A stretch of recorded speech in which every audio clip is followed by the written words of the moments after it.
Hi guys, welcome to my channel. Today நம்ம பார்க்க போகிறது Rejoice in Your Enemies அப்படிங்கிற பிஎல் மேங்காவோட சாப்டர் 5 தான். ஸோ இந்த சாப்டரோட ஸ்டார்டிங்லே சென் வந்து அவன் ஒர்க் பண்ணதுக்கு சேலரி வாங்குறான். ஸோ அவனோட சேலரி வந்து கொஞ்சம் கம்மியாக இருக்குது. ஸோ ஒரு ஸ்டேபிளான ஜாப் கிடைச்சா நல்லாயிருக்கும் அப்படிங்கிற மாதிரி அவன் திங்க் பண்ணுறான். அவனுக்கு ஆப்போசிட்டில் நம்மளோட ரென்னும் அவனோட ஃப்ரெண்டும் வந்து டாய் மிஷினில் விளாண்டுட்ருக்காங்க. ரென் ரொம்ப நேரமாக ட்ரை பண்ணிகிட்டு இருக்கான். பட் அவன் நினச்ச டாய் வந்து அவனுக்கு கிடைக்கவே இல்லை. இதை பார்த்து அவனோட ஃப்ரெண்ட் வந்து நீ ஏன்டா அப்படி சைல்டிஷாக பிஹேவ் பண்ணுற, இப்படி நான் ட்ரை பண்ணுறேன் அப்படிங்கிற மாதிரி அவங்களுக்குள்ளே பேசுகிறாங்க. இதை சென்னும் நோட் பண்ணுறான். ஸோ நெக்ஸ்ட் டே வந்து ரென் வந்து அவனோட கிளாஸ்க்கு வரான். அப்போ அவன் ஃப்ரெண்ட் வந்து நீ மெமரைஸ் பண்ணியா ஹோம் ஒர்க்கா அப்படிங்கிற மாதிரி கேட்குறாங்க.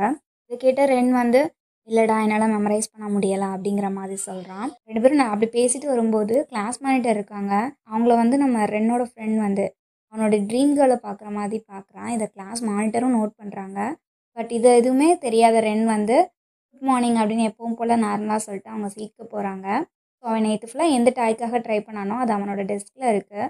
ஓகே நம்ம ஃப்ரெண்டு தான் நமக்காக இப்படி சர்ப்ரைஸ் பண்ணியிருப்பான் போல் அப்படின்னு சொல்லிட்டு தேங்க்ஸ்டா அப்படிங்கிற மாதிரி சொல்லுவான். அவன் எதுக்காக சொல்கிறான் அப்படின்னே தெரியாமல் ஏன்டா அப்படின்னு கொட்டாயிட்டே கேட்டுட்ருப்பான். அறத்துக்கத்தில் இருப்பான். அதை வச்சது வந்து நம்மளோட சென் தான் நினச்சிக்குவான் ஃப்ரெண்டு வச்சான் அப்படிங்கிறது மாதிரி. ஸோ நெக்ஸ்ட் சீனே வந்து கேன்டீனில் நம்ம ரென்னோட ஃப்ரெண்ட் மறுபடியும் சொல்கிறான், நீ பேசாமல் கிளாஸ் மானிட்டரை கூட்டிகிட்டு கரோக்கிக்கு போகலாம்ல அப்படிங்கிற மாதிரி சொல்கிறான்.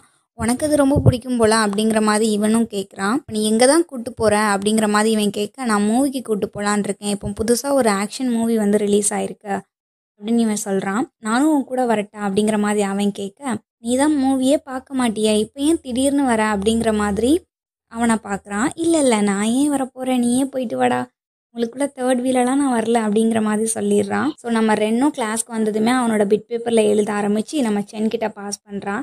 எப்பவும் போல் சென் நமக்கு தான் எழுதுறான் போல் அப்படின்னு நினச்சிட்டு அதை ரீட் பண்ணுறான். மூவிக்கு கூப்பிட்டான் அப்படிங்கிறதுனால எனக்கு ஹெல்ப் பண்ணியிருக்கான், இந்த டைம் ரிஃப்யூஸ் பண்ண முடியாதுன்ட்டு ஓகே சொல்லிடுறான். ரென்னும் அவனுக்கு வந்து நான் என்னோட குரூப்பில் ஆட் பண்ணுறேன் அப்படிங்கிற மாதிரி சொல்கிறான். இவனும் ஓகே அப்படின்னு சொல்லிடுறான். பட் அவன் நம்ம ரென் வந்து ஆட் பண்ணது யாருன்னா கிளாஸ் மானிட்டரை. இவன் ஏன் நம்மளை ஆட் பண்ணியிருக்கான் அப்படின்னு கிளாஸ் மானிட்டர் திருன்னு முழிக்க ரென் வந்து எல்லாம் தெரிஞ்ச மாதிரி அவங்கள பார்த்து ஷை ஆகுறான். இந்த சைடில் நம்மளோட சென்னும் நைட்டும் ஆகுது, எப்பண்டா நீ என்னை ஆட் பண்ணுவா அப்படிங்கிற மாதிரி தூங்காமல் மொபைலே பார்த்துக்கிட்டு இருக்கான். அதோட இந்த சாப்டர் 5 வந்து இங்கே க்ளோஸ் ஆகுது. ஸோ நான் எப்படி ரிவ்யூ பண்ணியிருக்கேன் அப்படிங்கிறத நீங்கள் கமெண்ட் பண்ணுங்கள். உங்களுக்கு பிடிச்சிருந்துச்சு அப்படின்னா லைக் பண்ணுங்கள். தேங்க்ஸ் ஃபார் வாட்சிங்.